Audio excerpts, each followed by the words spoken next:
Let's continue exploring materials inside dv11. Next, what I'm going to do is open Advanced Material Editor and we'll look on a volumetric material. When you work with simple, mixed, or echo particle, you can mix between them.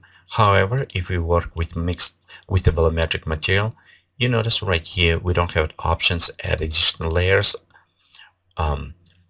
or applied ecosystem. The reason because volumetric materials treat a little bit different with different properties in the options.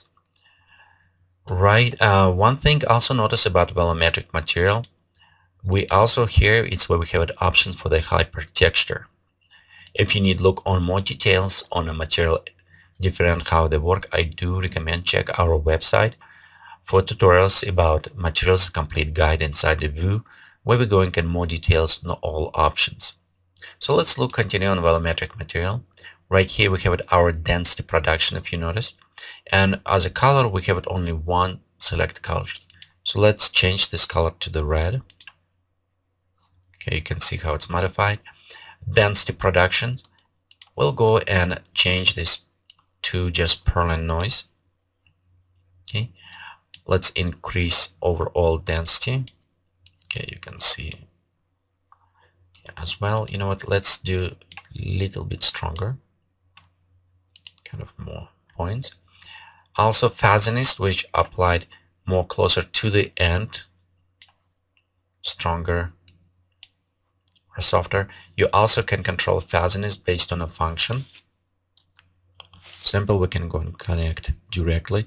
On this case, you'll notice how they're already affecting fuzziness based on function.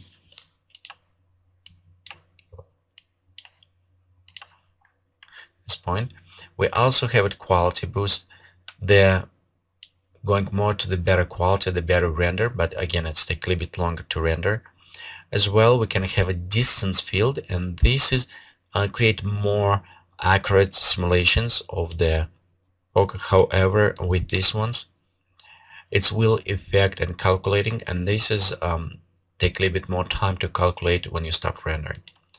Let's go look on a lighting's effect. We have it from uniform, which is basic, shaded, which produce shade from the particles as light passing through, adaptive, which is generating light, volumetric, shaded, and we have it hypertexture. Hypertexture is it's kind of almost creating solid materials but based on volumetric values, and you can see right here already different. As well, you kind of change some values inside the hypertexture, but what we're going to do is go to the shaded for now. Okay, we'll leave it diffuse ambient lights. We can also increase luminosity so it will start producing light. In some cases, you can create a very nice glowing effect with fog. When you work with lights passing, you have the intensity and span of the light, original materials, velocity of materials when you start animation. We also can enable transformation, turbulence, rotation, and scaling, so we have a little bit more randomizations added to our effect. So let's go ahead at this point, and I'm going to render. We can preview, and right here you can see we have our volumetric material created with the lights passing because we select the shaded mode, so it's particles will cast shade as light going past through, and it's creating this depth effect. Let's look on the option for the hypertexture.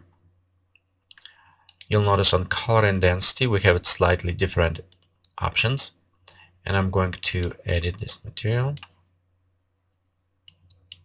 I'm going to reduce some scale, preview, or maybe you know what, we can modify it and select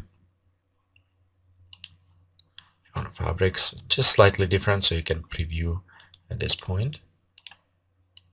Let's increase, and I'm going to preview right in a window. Okay, so right here we affected. We can options is overall density. We can reduce the density. You can see how it becomes smaller, kind of going inside. Okay, let me disable distance field so we can preview at this point. You also notice when we're going, it's some options, if you select it, it will can pass through materials, so you have it almost acting as a volumetric but with solid materials. We have our quality again boost. Use distance field. This is will select from the bottom, and from your top will calculate from outside the surface to the center of the surface. Again, you notice right now we don't have this pass through, but we have the more solid object. So let me also increase field depth, kind of use object as point. We also have it lighting options, turbulence and rotation side can enable. However, other options that was available for the volumetric materials, they disable. And we also have the ability to modify hypertexture material itself. So currently you can see it's a gray. We can go and preload it different type materials or modify it otherwise. For example, let's select the glass. And you can see we modify as a glass effect. We can also create metal, mirror, and it's also affecting this way. It's kind of nice because you can have it your hypertexture basic materials and affect how the some volumetric type of effect or density modifying.